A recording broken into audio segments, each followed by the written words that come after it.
Who am I? So my name is Nathan. You can find me on Twitter at @InfoNameCheap. Don't ask about the name. I'm also an IT guy by day, by night. I do physical penetration testing. I am now starting in network penetration testing. Hopefully to have that down soon. I'm also a developer. I develop in Java, Objective-C, Python, C#. I also have a Windows phone. Wait, hold on. Windows phone? People actually have those? But weird thing is, when I actually added this photo, PowerPoint has this new thing called Design Ideas, which lets you make great slides by uploading the slide to the cloud. And I had no problem uploading this slide to the cloud. If Microsoft wanted to look at it, they can. So I'm like, okay, I'll just go Gabe. Give me these, and here's our great looking slide, apparently according to Microsoft. Normally I actually have an iPhone. I don't know if that's any better. I also used to work for a company ran by this guy. Worked in Amazon for global IT at a call center here in Kentucky. I also have a hedgehog. And I am also a first-time speaker. Thank you. So first off, before the talk does start, I do have to give some apologies. My first apology is I am sorry for the description of the talk. I was in the car writing up the description, didn't think I was going to get accepted to Derbycon, and I'm like, okay, let's just submit it anyway, see what happens. Got the email, I'm like, oh. Okay, I can't, it's too late to update it now. Also, I'm sorry for the live demo. We will still have a live demo. It's just going to be Windows based. I was planning to have this on a mobile simulator like iOS or Android. Our Mac hard drive did die on our main development machine. We did not use Git, unfortunately, so we didn't have a backup. We accidentally turned off Time Machine, and we were quoted $12,000 for the SSD repair. So, again, sorry about that. So, of course, my company told me I have to add legal stuff, and I have to actually add a disclaimer. So if this talk does express the views of myself and myself only, my employer, former, current, and future, is not liable for anything in this talk. We have reached out to the corporations and vendors about any possible vulnerabilities. Any complaints should be sent to complaints@notinfosec.com for further analysis by a legal professional. And I'm also nice, in case English is not your first language, I don't want to get sued, so that you will now see this in 4 other languages. So we got Spanish. We have French. I'm not reading that. We have Klingon. And then we have Webdings. If you cannot read that, I don't know who you are. So now we got all the legal stuff out of the way. Great. We can actually get to the good talk.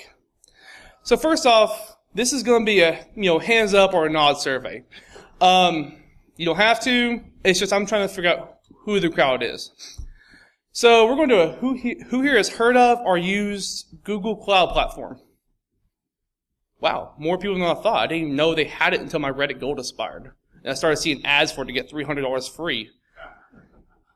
What about Microsoft Azure? Okay.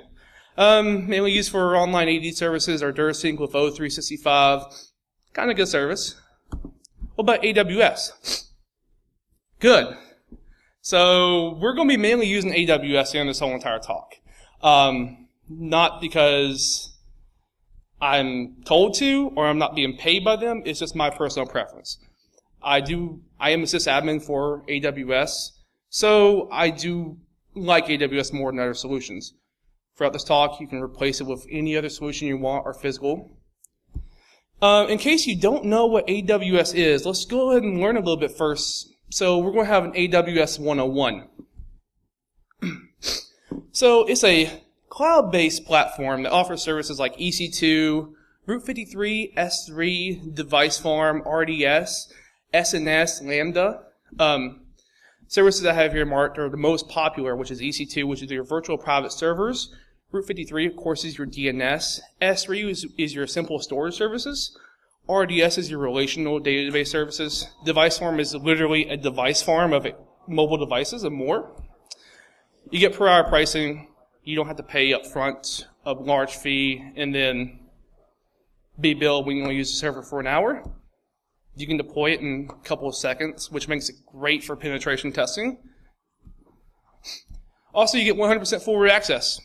Who does not like getting 100% full root access to a machine? So, thanks to XKCD, we can say sudo make me a sandwich, and we magically get a sandwich from AWS. In case you have coworkers, you can give them IAM access. You can have them 99% root, so they can't delete you. That would be kind of stupid to have someone else delete you if they don't like you. Like, hey, I want to delete this person. And then he gets fired. You can spin up an OS in a couple of seconds. And then there's tons of integration, which is mainly why I like it.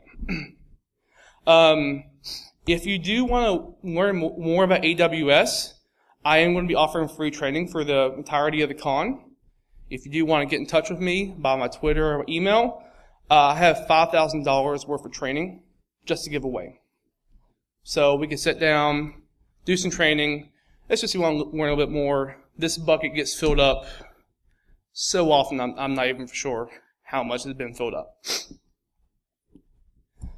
So let's go over a little bit about what this talk is and what this talk really isn't. So mainly we're going to be doing a proof of concept. We're going to be showing that this solution is feasible. However, it may not be the perfect solution yet. We're trying to get all the bugs fixed out and make sure it's going to be a feasible solution in the future. How to use AWS or any other cloud platform for a not so intended purpose. AWS is not meant for penetration testing, but they do allow in and outbound penetration testing, since they do have a lot of DoD contracts. What and why the need is. So we're going to go over who needs this, why do we need it, and where can we use it. Also, how to be a cool elite hacksaw. So what this talk really isn't. Now, I promise you, there's no O days. If you're looking for an O day, I hate to say you've came to the wrong talk. I'm not attacking our person or our company. I'm not attacking anyone during this talk. And I'm especially not exploiting any TOS or EULA agreements. Again, I don't want to get sued. Hopefully this is not going to be a bad talk. Again, like I said, I am a first-time speaker, so tread a little bit lightly here. And it may seem like a sales pitch. Trust me, this is not a sales pitch. Again, this is just my opinion. Your opinion may vary. So this is my phone. I still am rocking the iPhone 5S. Okay. I mean, it's old. It still works great. But there's just one problem. It's not really designed for hacking. It's designed to be a closed source, easy to use operating system on a kind of good built phone. Now, it's mainly targeted to some other end users, but again, tons of people use iPhones. This is not my phone. I wish it was, but the Nexus lines or any Android phones can hack pretty easily. Android is an open source operating system. You can do almost anything you want in Android or an Android phone as long as you have the way to root it and upload any bootloaders. So, why are we even talking about this? So, this all started back 3 years ago. Some of my friends and I were joking around saying, hey, let's hack with our phones. We didn't really know that Kali Net Hunter was even a thing. We didn't even know that this stuff existed. We knew Kali was a thing, but we didn't know we can sideload it on our phones. Also, we had iPhones. We couldn't do much on those. They were very locked down unless you either A, get a jailbreak, or B, get a public API or a private API. Then we started playing this game. This game is called Watch Dogs. If you've heard of it, basically you are playing the primary guy, Aiden Pierce. you're in the city of Chicago, and Chicago installs this stupid thing called CTOS, which controls the whole entire city on basically one OS. I mean, we kind of have that now with Windows, but this thing controls more than what even that would even be feasible. So again, he is a hacker.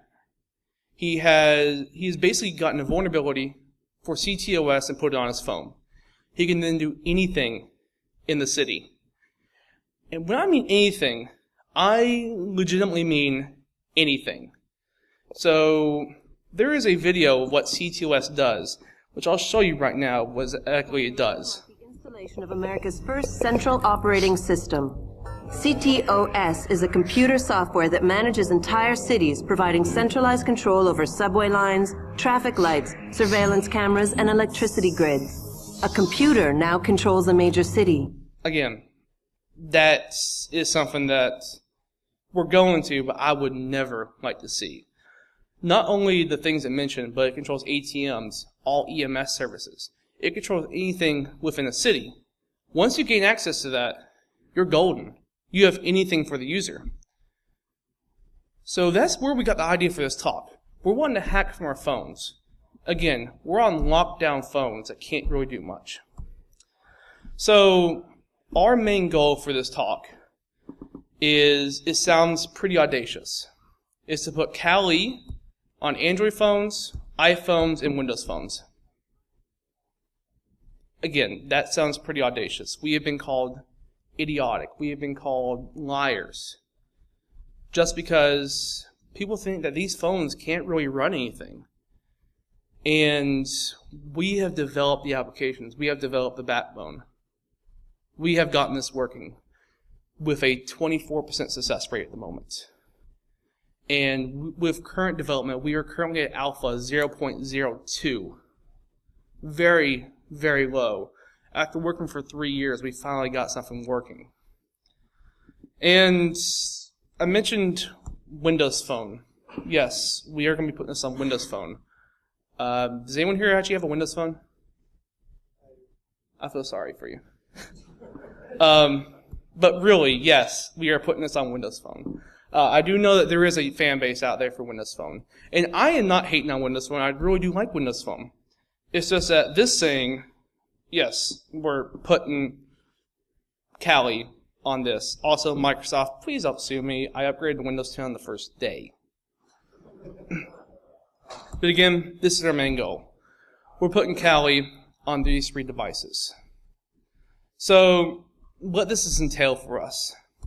Long nights, pulling out here, drinking constantly, crying in the fetal position, getting this software working.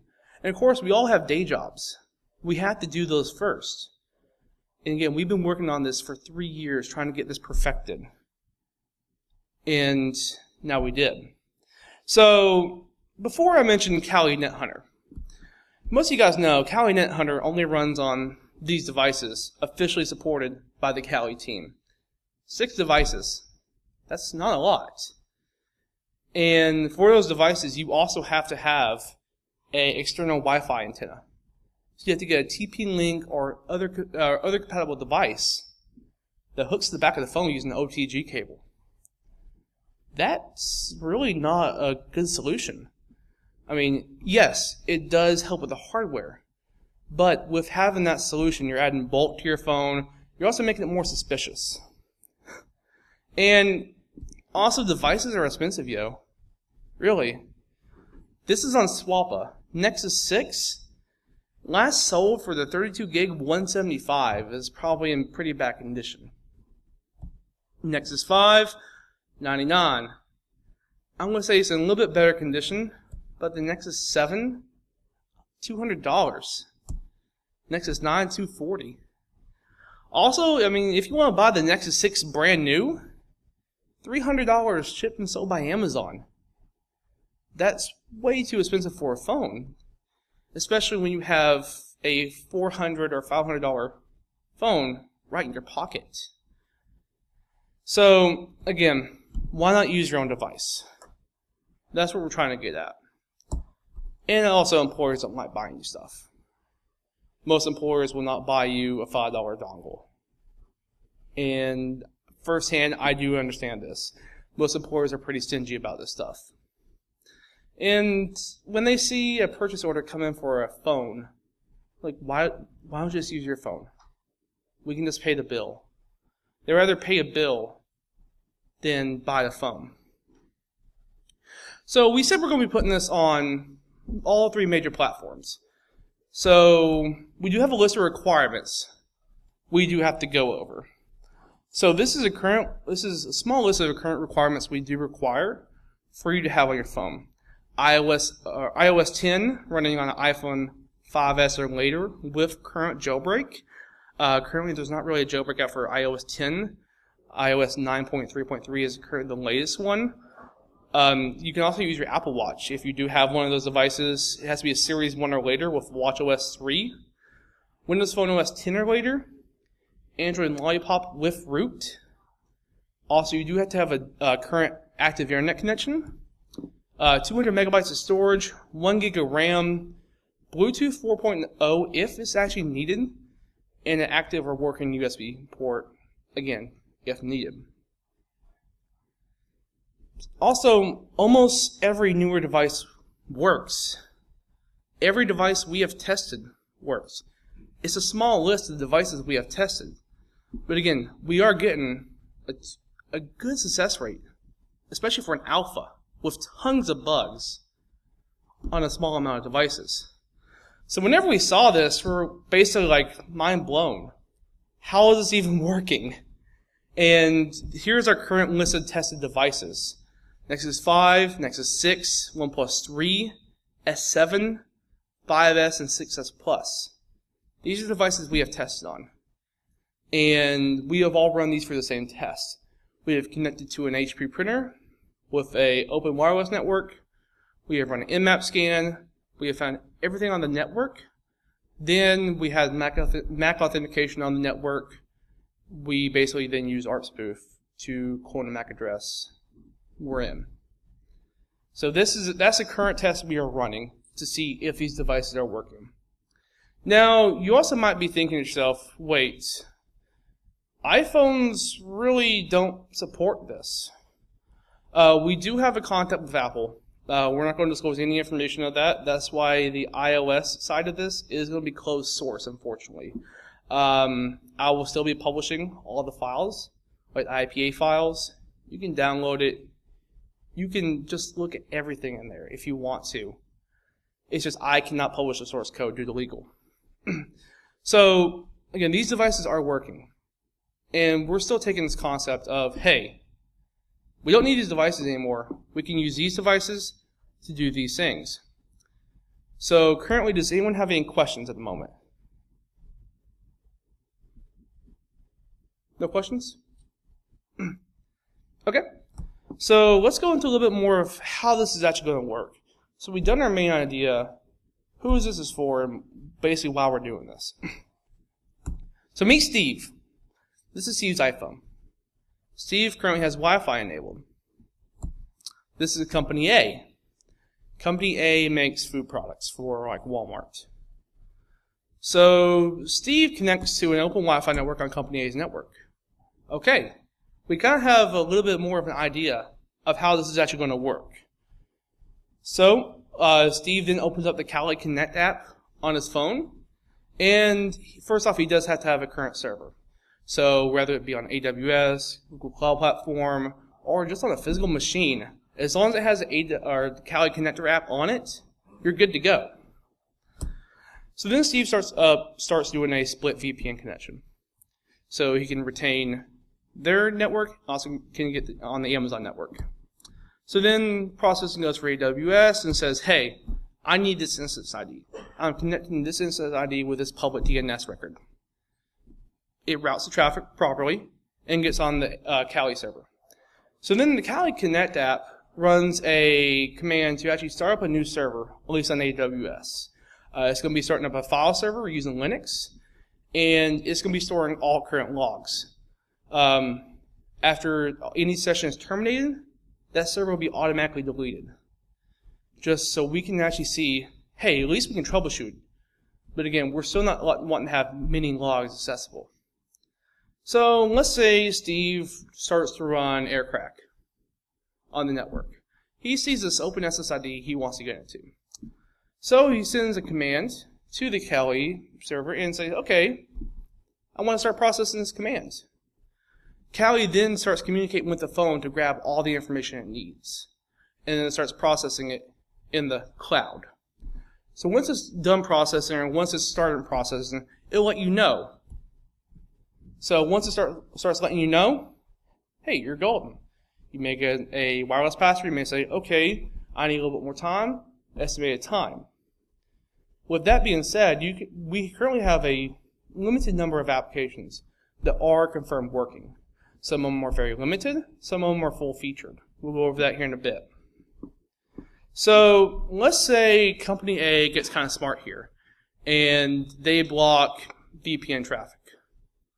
Okay, well that's not really a problem. So now we have Bob.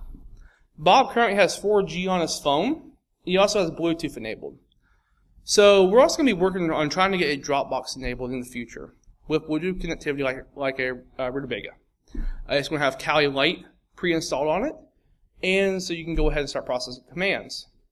So there's company A's network, and then Bob just go ahead and connect to the Dropbox. The Dropbox then plugs into the Ethernet network of any open port. Hopefully it's not locked down. And then we connect to company A's network. Well, Dropbox sure isn't. Huh? Dropbox sure isn't. Well, I just use an icon for Dropbox. Universal. So with that being said, if the company does block all VPN traffic, you're now on 4G LTE, which most cellular providers do not block VPN traffic. So we can then start running the same process. Yes, this may eat up your data, or you can find another way to actually bypass this. If they're blocking a certain port, we do have a way to change the default port so you can go and say, hey, if this port's not working, use this port, or use this port. So the list of tools we currently have working is, again, pretty small. We currently have Aircrack or Fern, Nmap, Metasploit, which is very limited, John the Ripper, and ArtSpoof. And again, we are always looking for requests. Myself and my two developers, we are currently actively looking for requests from the community. If you have any requests, I highly encourage you to send it to request@notinfosec.com so we can look at it and see if we can get that compatibility working. So with this small list, we're still able to do a lot. Now, you also notice that with the list of applications that are supported, you do have a CLI or a GUI. Or some of them have a custom GUI, or both. So with a custom GUI, you can actually, of course, build it the way you like. You don't have to use R defined. You can make it your defined. If you don't like something there, remove it, add it, you're good. Normal, great UI stuff. If you want to type in a CLI command on a small phone keyboard, I'm not going to stop you. Go ahead. If you like using CLI more, great. You can also use your Apple Watch and start running commands using the custom GUI. I just put Siri in there as a joke. It would just be funny to say, hey Siri, run John the Ripper, and give it a hash. That's something we actually might do because now Apple did open up Siri integration for other applications. And again, we are going to be launching open source. We're going to have the code for Android, Windows Phone, and Windows application in Kali OS. It's going to be all publicly available. You're going to be able to view any source. It's going to be available on GitHub. Edit it however you like. We're always looking for feedback from the community. If we messed up, let us know. That's just a learning curve for us. And again, I'm sorry, but any iOS device code will be closed source, again, due to Apple's legal restrictions. If you want to learn more, let me know. You can have a small talk, sit down, have a beer, whatever. We can learn more about this application. I can show you a little bit more in depth of what it actually does. And again, we can just learn more how we can actually advance this for the community. So we currently have a not so prompt download schedule. So currently we are anticipating that the full Windows application will be available for download late December 2016, so you can go ahead and start running it on Windows at least. On all the mobile devices, it should be available in late March 2017. For iPhone devices, we're going to be adding a profile, basic profile. You just go to Safari. It's going to add the application for you. You're good to go. Of course, we can't publish this on the App Store. I'm pretty sure our developer account will be instantly banned.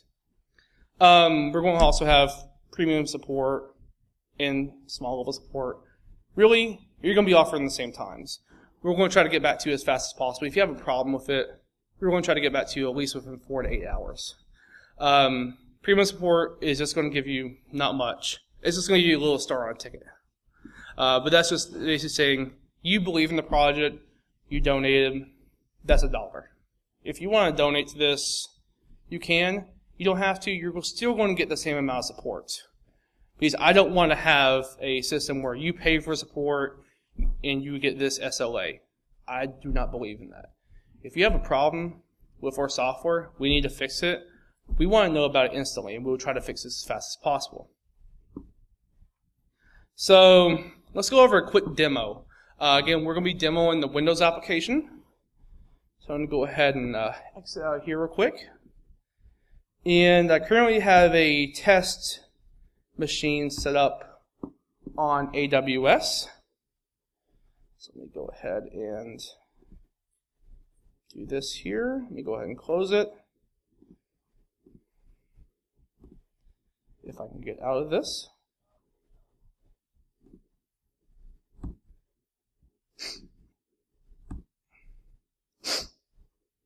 Awesome. So again, we are currently in our test server here. It's just Windows Server 2012 R2 standard. So now we're going to be running the Kali Connect app. We do have to have an account. This is basically how we store all your instance IDs, all the servers you added. Now, we're not going to be asking a lot from you. Username and password. We're not wanting in your personal information. We don't want your email. We don't want your phone number. We don't want your address. We don't want anything from you. Just because, again, we do believe in your privacy. We do want your privacy to be there. That's why we're not asking a lot from you. So I'm going to go ahead and log in here.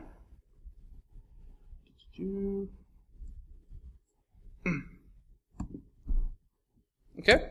So basically, everything is going to be stored on a AWS SQL server. It is fully encrypted using AES 256-bit with Salt.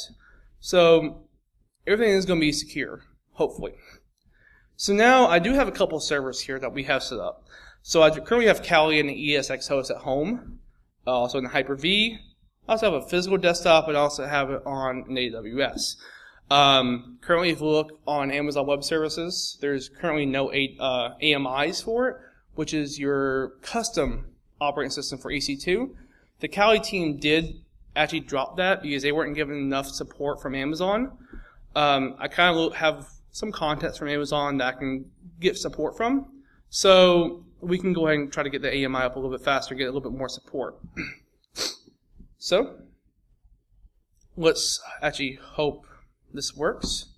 So we're going to go ahead and try to connect to the ESX host. Okay. So I'm actually surprised it actually worked. So currently you do have some commands here that I actually have set up. So you can actually start running Nmap, Metasploit, John the Ripper, Aircrack. That's currently what I have set up. If you want to add a custom server, you definitely can. You can go to software settings. If you want to have it automatically log you in, that's just simple stuff. Again, you can change the default port number. If you change it on the Kali Connect app on the host, you will need to change it in here, and this will basically let you connect to that new port. We also do offer a kill switch mode.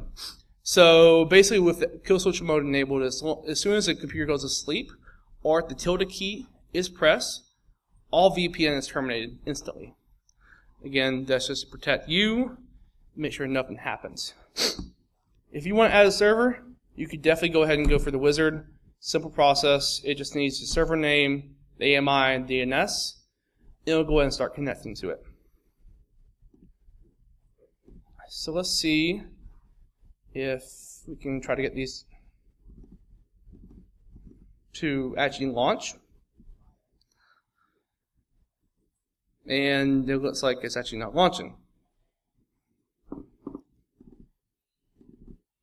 Okay, so the demo did fail. Again, we are in current alpha. We are not expecting this to be a full-fledged software. I do know Nmap does work. It does crash instantly. It does crash the whole entire application within about 5 seconds. So again, we are currently trying to get this to where it's 100% usable, but this is currently what we have right now after suffering a major data loss. We did have a whole lot more working on the Android side and the iPhone side, and hopefully we do get that connection back up and get that basically back up so everyone can use. We are currently going on a hardcore code jam, trying to get this to work. I've taken a lot of PTO to try to get this actually done. But this is basically what we got right now, and I'm sorry we didn't have much of a demo here. This is currently what we got, and this is what we're currently working on. So this is AWShit. Again, we are going to be giving out the Kali Connect app 100% for free. We hope people do enjoy it because, again, we do love actually having that out there. It's just something we feel like we can help the community with and have more people get into network penetration testing easily. If you do want to contact me, I'm easy to get a hold of. I'm always on Twitter, again, at infonamecheap. If you want to email me, my email address is nathan@notinfosec.com. If you have any complaints about anything or just want to rant something, send it to complaints. If you want to add a request, send it to request@notinfosec.com. We're going to be adding this PDF slide deck to our website, notinfosec.com, hopefully by tomorrow. Hopefully get a little bit more up on there. And that is basically what we have for the talk. And again, if you guys have any questions, let me know. If you want to get learn a little bit more about AWS, again, I'm going to be here whole entire time. I may be working with Skydog on some stuff, but again, that's what we currently have. Thank you.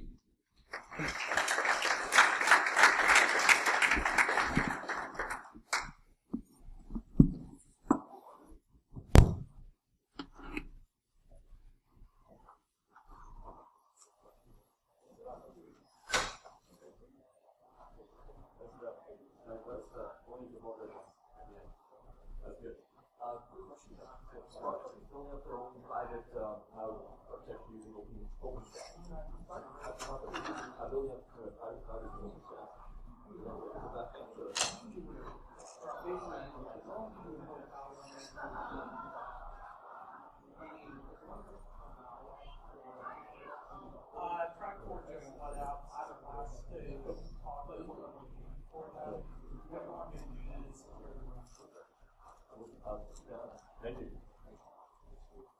I'm just curious, when you said that you tested on all those devices and you said that you weren't using like any kind of external wireless packaging, how exactly were you then able to like put that automatically into what's picked up like your package? So I did really say that they use it for package. Again, that's why we can copy that. So the block on ship and work great for it. It is actually seconds.